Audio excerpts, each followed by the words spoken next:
Il déambulait dans les allées de l'aquarium de La Rochelle, sourd aux cris des enfants, aveugle à la beauté des animaux marins.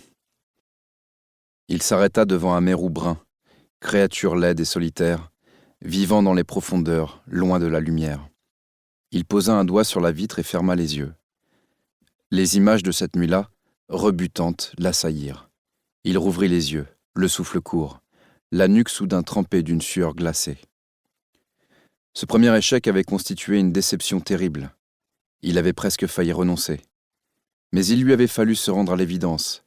Il ne le pouvait pas. Persévérer était l'unique alternative.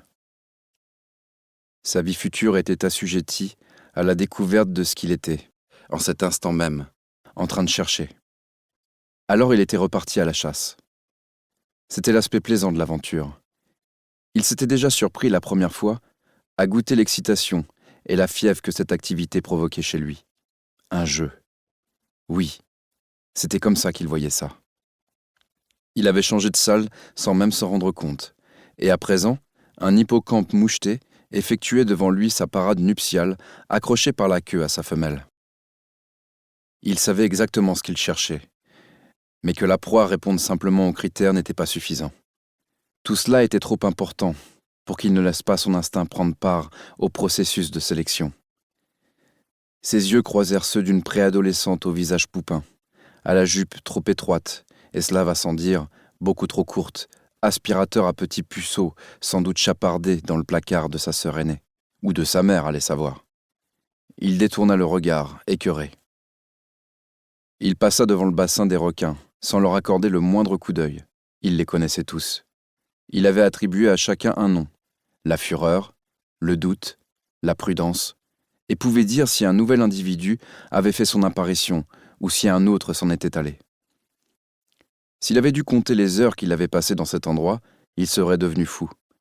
Après la nuit rouge, il en avait fait son refuge. Un lieu où se pressait une foule constante, famille heureuse en procession, enfants hurlant d'excitation, agités comme des petits barbus tétrazona sous amphétamine, et ils se fondaient dans les groupes nageant anarchiquement d'un aquarium à l'autre, affublés de casquettes à nageoires et de tote bags à l'effigie du poisson lune ou du crabe tout loulou, avec la sensation éphémère et factice de ne plus être seul. Seul. Le mot lui parut soudain ridicule. Il pivota, fit un tour complet sur lui-même.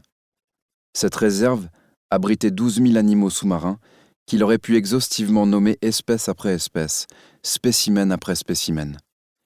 Désormais, c'était sa réserve à lui. Un vivier d'un tout autre genre. Des milliers de sujets d'une seule et même espèce.